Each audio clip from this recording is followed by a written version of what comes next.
Hello friends, I welcome you in lecture number 10 on improper integrals. In this lecture, we are going to discuss some important problems of improper integrals which are being asked in past year university question papers. So we start with example number 1.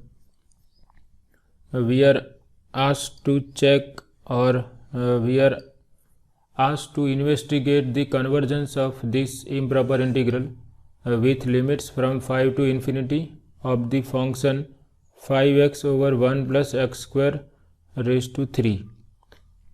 So here we are not asked to find out the value of this improper integral.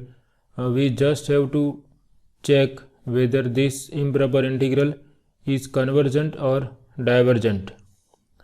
So if we observe, in the numerator we have polynomial function, and in the denominator also, if we expand this 1 plus x square cube, then it is going to be a polynomial of degree 6.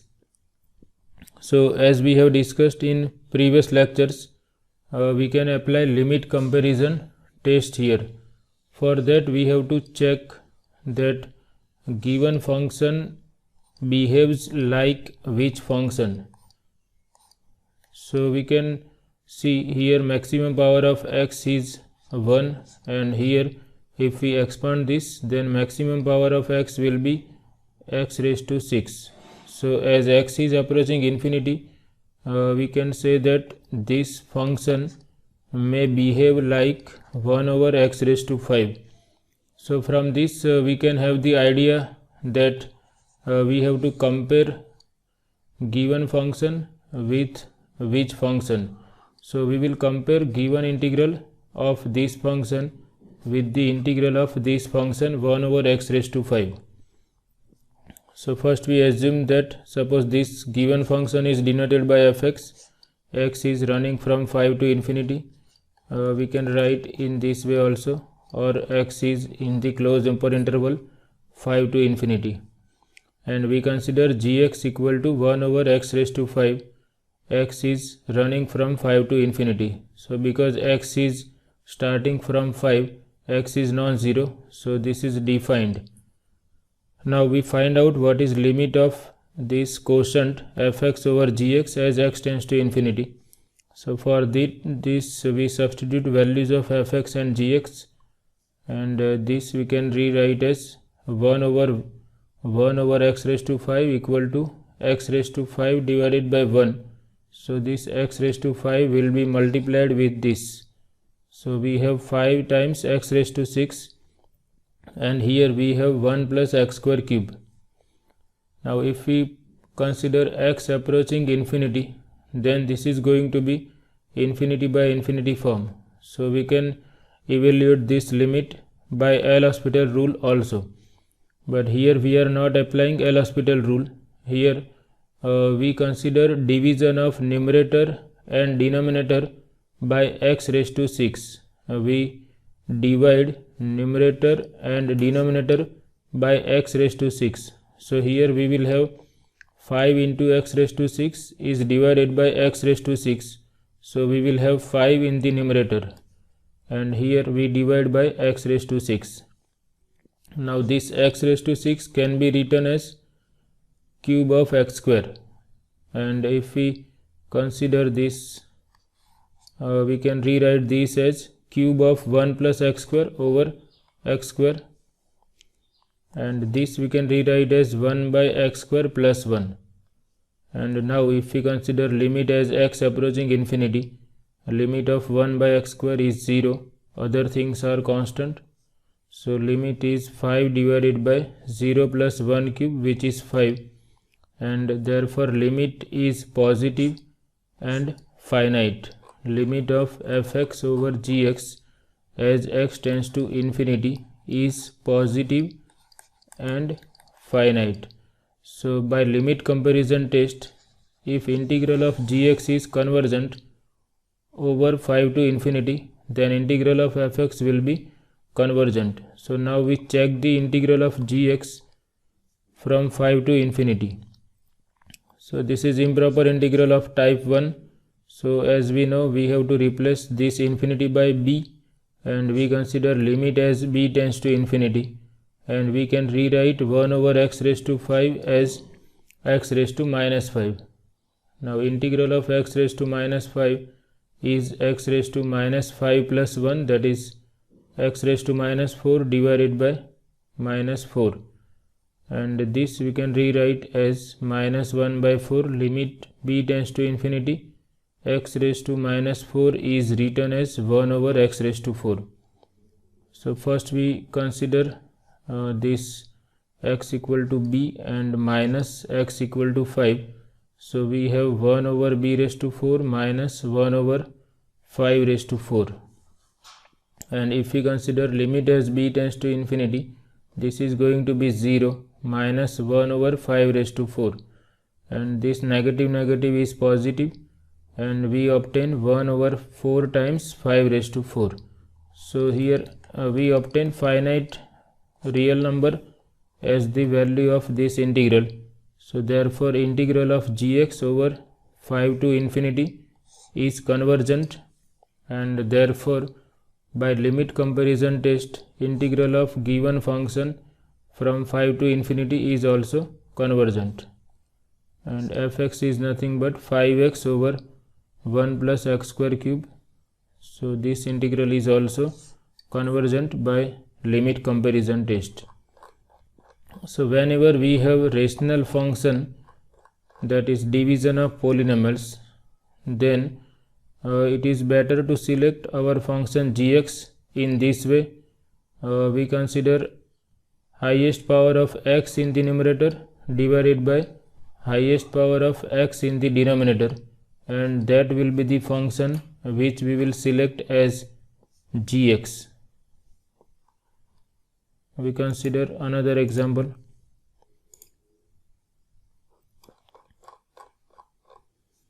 Investigate the convergence of integral 0 to infinity dv over 1 plus v square 1 plus tan inverse v. Instead of variable x, here they are using variable v. So it is dummy variable, we can use v or x or y as we wish. So we first consider this definition of improper integral of type 1. Here upper limit is infinite, so we replace this upper limit by b. So we have to consider limit as b tends to infinity, and now this becomes proper integral. So we have to first find out value of this ordinary definite integral, and then we will consider limit as b tends to infinity. Now if we observe here, this we can rewrite. First we rewrite this as 1 over 1 plus v square divided by 1 plus tan inverse v. Now derivative of tan inverse v is nothing but 1 over 1 plus v square, and derivative of 1 is 0. So here in the denominator we have 1 plus tan inverse v, and derivative of 1 plus tan inverse v is nothing but 1 over 1 plus v square. So we can use that formula for integral if we have this type of situation. In the denominator we have fx, and in the numerator we have derivative of fx. So if we have this type of integral, then we consider logarithm of the function in the denominator. So this is this integral can be evaluated using this formula. We have 1 plus tan inverse v, and in the denominator we have derivative of 1 plus tan inverse v. So value of this integral is logarithm of absolute value of 1 plus tan inverse v, and v is running from 0 to b. Now here v is running from 0 to b. That means our angle v is in the first quadrant, and in first quadrant tan inverse v is non-negative. Therefore 1 plus tan inverse v is positive. Therefore absolute value of 1 plus tan inverse v is 1 plus tan inverse v. Here we have written tan inverse v is non-negative for all v belongs to 0 to infinity. Now first we put v equal to b and then v equal to 0. So it is log of 1 plus tan inverse b minus log of 1 plus tan inverse 0, which is 0. And this is going to be log 1, that is 0. So we have limit of this log of 1 plus tan inverse b as b tends to infinity minus limit of 0, which is 0. And here we interchange log and limit. We know that log is continuous function, so we can interchange log and limit. So log of limit of 1 plus tan inverse b. Now limit of 1 is 1 and limit of tan inverse b as b tends to infinity is going to be tan inverse infinity, that is pi by 2. So we have written one more step. Limit of 1 plus tan inverse infinity.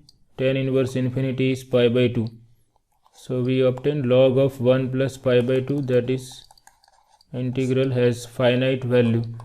Therefore this integral is convergent. So here we are just applying the definition of improper integral of type 1 and this formula. We consider one more example. Investigate the convergence of integral from 0 to infinity x raised to 10 1 plus x raised to 5 over 1 plus x raised to 27.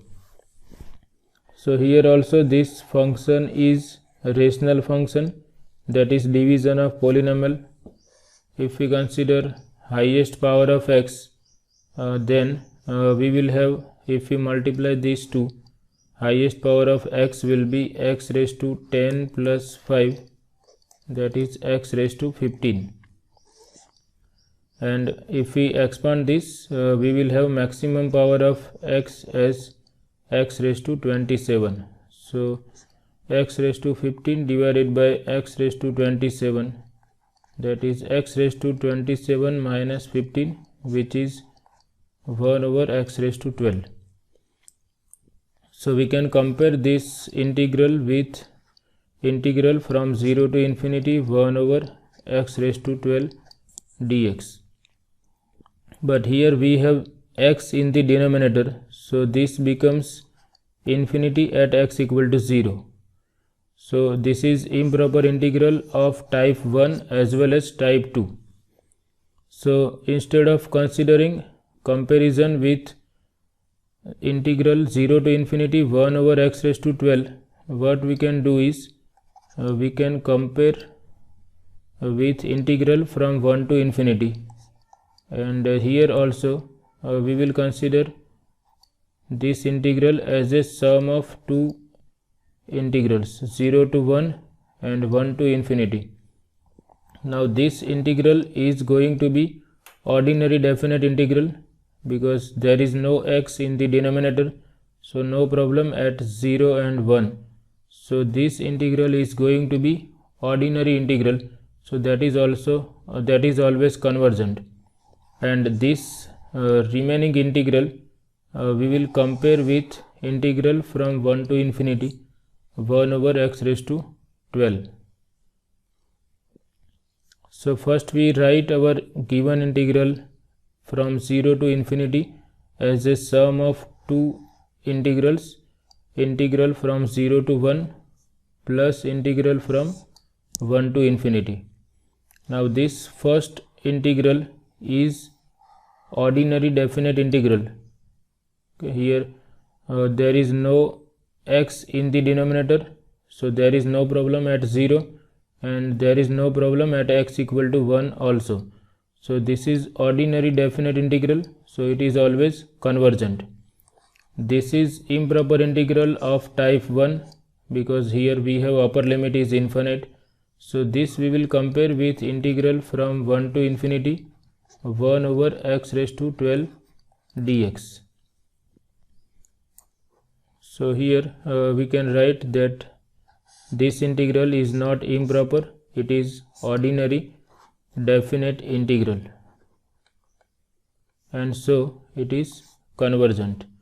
So all we have to investigate is convergence of this improper integral. If this improper integral is convergent, then this is convergent, because this is always convergent. So we now investigate the convergence of integral from 1 to infinity of this function, and we consider, suppose this integral is denoted by capital I. So we assume this as fx, x is running from 1 to infinity, and we select gx equal to 1 over x raised to 12, and here x is starting from 1 to infinity. That means x is non-zero, so there is no problem at x equal to 0. Now we find out limit of fx over gx as x approaching infinity. So here we have written fx divided by gx, so that is going to be reverse of this, x raised to 12 by 1. Now here in the numerator and denominator, maximum power of x is 27. So we divide numerator and denominator by x raised to 27. Suppose we divide numerator by x raised to 27, then we will consider x raised to 27 as x raised to 10 into x raised to 5 into x raised to 12. 27 means 10 plus 5, 15 plus 12, that is 27. So this will cancel out x raised to 10 and x raised to 12, and we will have 1 plus x raised to 5 divided by x raised to 5, that is 1 over x raised to 5 plus 1, that we have written here directly, 1 over x raised to 5 plus 1. And in the denominator we will divide 1 plus x raised to 27 by x raised to 27. So this we can rewrite as 1 plus x by x raised to 27, that is 1 by x plus 1 raised to 27. So that we have written here. Now we take limit as x tends to infinity. So we have limit of 1 over x raised to 5 as x tends to infinity is 0. Similarly this is also 0. So we can see limit is 1, and which is positive and finite. So therefore if integral of gx over 1 to infinity is convergent, integral of fx is convergent. Now if we consider integral of gx from 1 to infinity, we have p equal to 12. We have seen in earlier lectures that if we have integral over 1 to infinity of the function 1 over x raised to p, which is known as p integral, then this integral is convergent if p is greater than 1. So here p equal to 12, limits are from 1 to infinity, so it is convergent, because we know that this is convergent if p is greater than 1. So therefore by limit comparison test, this integral is also convergent,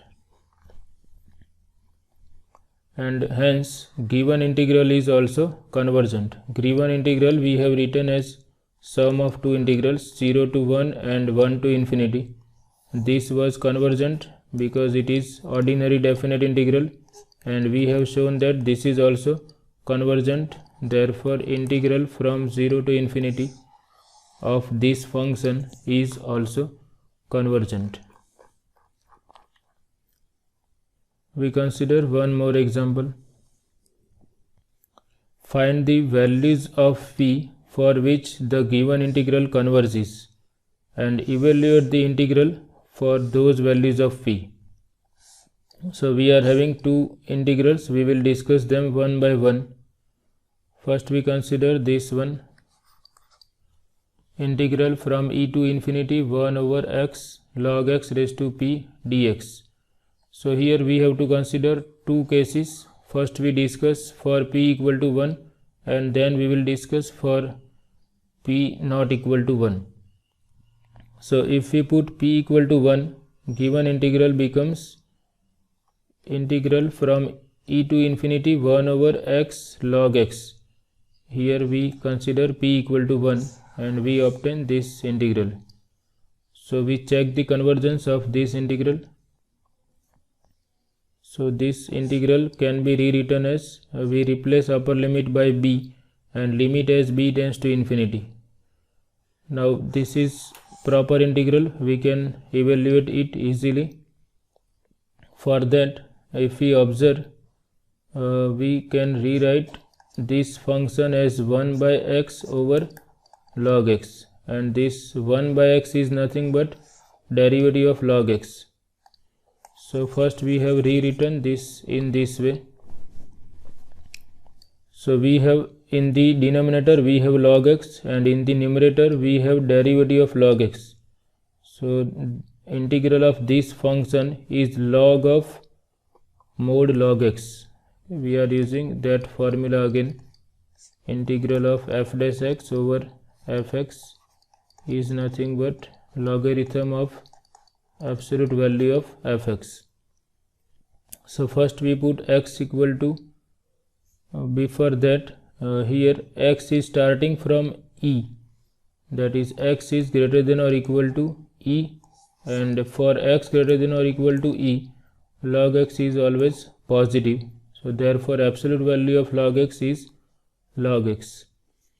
Now we put x equal to b and x equal to e. So this is limit b tends to infinity log of log b minus log of log e. Log e is 1, so we have log 1, that is 0, and finally we have limit of log b as b tends to infinity. Now logarithm is continuous function, so we can take limit inside the logarithm, so we can directly put b equal to infinity. So it is log of log infinity is infinity, that is again log infinity, which is infinity. So therefore given integral is divergent if p equal to 1. Now we consider another case, p is not equal to 1. So we start by the definition. This integral can be rewritten as limit of this proper integral. So to evaluate this proper integral, we rewrite this as, here we have 1 over log x raised to p, that we can rewrite as log x raised to minus p into 1 by x dx. So now we are going to use this formula of integral, fx raised to n into derivative of fx, then integral is given by, we have to increase power of fx by 1 and dividing by 1, and this is valid if n is different from minus 1. So that is the reason why we have taken two different cases, p equal to 1 and p not equal to 1. So here fx is log x, derivative of log x is in the product. Instead of n we have minus p, so integral is going to be log x raised to minus p plus 1 divided by minus p plus 1, and this is valid because p is not equal to 1, so this is defined. Now this 1 over 1 minus p is independent of b, so we take it outside and we rewrite this as log x raised to 1 minus p, and x is from e to b. So now we put limits of we put upper and lower limit, x equal to b minus x equal to e. Log e is always 1, so this is 1 raised to 1 minus p, which is 1. So this is log e raised to 1 minus p, which is 1 raised to 1 minus p, and it is 1. Okay, so here we have written log e raised to 1 minus p, that is 1 raised to 1 minus p, which is always 1, and then we consider limit as b tends to infinity. So here we can put b equal to infinity, so we have log infinity raised to 1 minus p and limit of 1 is 1. Now log infinity is infinity, so we have infinity raised to 1 minus p minus 1. Now value of this depends on the power. If power is positive, then we have infinity, and if power is negative, it will be 0. So here we have written, if 1 minus p is positive, this is going to be infinity raised to positive power, that is infinity minus 1, and this is infinite, so we have written here infinite directly. If power is negative, that is if 1 minus p is negative, this becomes 0 and minus 1. Now this we can rewrite as 1 minus p is positive if 1 is greater than p, that is p less than 1, and this 1 upon 1 minus p, here if p is less than 1, that is 1 minus p is positive, so positive number into infinity is infinity, and this is if p is less than 1, and minus 1 into 1 over 1 minus p is written as 1 over p minus 1, so 1 minus p is negative, that is if p is greater than 1. So if p is less than 1, we have integral is having infinity value, and if p is greater than 1, value of integral is finite. So therefore integral is convergent if p is greater than 1 and divergent if p is less than 1. And in case 1, we have discussed for p equal to 1, integral was divergent. So integral is divergent if p is less than 1 and if p equal to 1. That means integral is convergent if and only if p is greater than 1.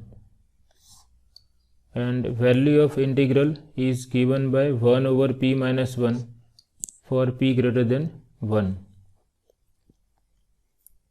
Second integral is integral from 0 to 1, 1 over x raised to p dx. Now here, because of this x, this integral becomes infinite if we put x equal to 0. So this is improper integral of type 2. And this integral, this function 1 over x raised to p is discontinuous at x equal to 0, but it is continuous on the open close interval 0 to 1. So we can consider some number between 0 and 1, and we consider, first we evaluate integral of 1 over x raised to p from a to 1, and then we will consider limit of value of that integral as a approaching 0 from right hand side. Before that, or first we discuss that case, we have to consider two cases, p is not equal to 1 and p equal to 1. So okay, it is fine. First we consider for p equal to 1. So for p equal to 1, this integral becomes 0 to 1, 1 by x dx. Now 1 by x is discontinuous at x equal to 0. So we write our integral as integral from a to 1, 1 by x dx, and we have to consider limit as a tends to 0 from right hand side. So we are considering this, we first evaluate integral from a to 1, and then we consider a as approaching 0 from its right hand side. So this indicates that we are approaching a from right hand side. Now integral of 1 by x is log mod x, so that we consider here, and limits are from x equal to a to x equal to 1. So first we put x equal to 1, that is log mod 1, minus x equal to a, that is log mod a. Absolute value of 1 is 1, so it is log 1, and a is positive, so absolute value of a is also a. Log 1 is 0, so we have 0 minus log a as a approaching 0, and this we can rewrite as minus limit of log a as a tends to 0 plus, and if we consider a tending to 0, log is tending to minus infinity, and due to this minus sign our answer is infinite, that is this integral is divergent. So integral from 0 to 1 by x is divergent if p equal to 1. So given integral is divergent if p equal to 1. Now we consider second case, p is not equal to 1. So here also we proceed in the similar manner. We first evaluate the integral from a to 1, then we consider limit of this integral as a tending to 0 from right hand side, and this we have rewritten as x raised to minus p. Integral of x raised to minus p is x raised to minus p plus 1 divided by 1 minus p, and here p is not equal to 1, so 1 minus p is non-zero, therefore there is no problem with division of 1 over division by 1 minus p. So that is the reason why we are taking two different cases, because this does not work if p equal to 1. So for p equal to 1, first we are evaluating the integral by taking p equal to 1. Now this we can rewrite as 1 over 1 minus p. This is independent of a, so that we can take it outside, and this we have rewritten as x raised to 1 minus p. X is from a to 1. So first we put x equal to 1 and then x equal to a. So for x equal to 1, we have 1 raised to 1 minus p, that is 1, minus a raised to 1 minus p. So here we have a raised to 1 minus p, and we have to find out the limit of a raised to 1 minus p as a is approaching 0. Now if this power is positive, then if we put a equal to 0, we have 0 raised to positive power, that is 0. But if 1 minus p is negative, suppose 1 minus p is minus 2, then a raised to 1 minus p will be a raised to minus 2, that is 1 by a square. So then if we take a equal to 0, this is going to be infinity. So a raised to 1 minus p will be 0 if 1 minus p is negative, and it is 0 if 1 minus p is positive. So here also we have to consider two cases. This we can rewrite as limit of 1 is 1 minus limit of a raised to 1 minus p as a approaching 0. So here we have two cases depending on the power. So if power is positive and if power is negative. If power is positive, then if we put 0, a equal to 0, this is going to be 0. But if power is negative, this is going to be infinity, as I explained. Suppose 1 minus p is, again I explain, suppose 1 minus p is minus 3, then we have 1 over a cube, that is going to be infinity as a tending to 0. So if power is negative, this limit is going to be infinity. Now if 1 minus p is positive, p is less than 1. So this we replace by p less than 1, and this is going to be 1 over 1 minus p. And if power is negative, that is 1 minus p is negative if p is greater than 1, and this is going to be minus infinity. And here, okay, this is minus infinity, and 1 minus p is negative, so this is going to be infinity. So we are not worried about the sign, either it is infinity or minus infinity. We are interested whether our integral has finite value or infinite value. So here 1 minus p is negative, so 1 over 1 minus p is negative, and this is negative infinity, so it is infinity. So what we have obtained is, if value of p is strictly less than 1, our integral has finite value, and if value of p is greater than 1, value of integral is infinite. So integral is convergent if p is less than 1 and divergent if p is greater than 1. And in case 1 we have seen that for p equal to 1 integral is divergent.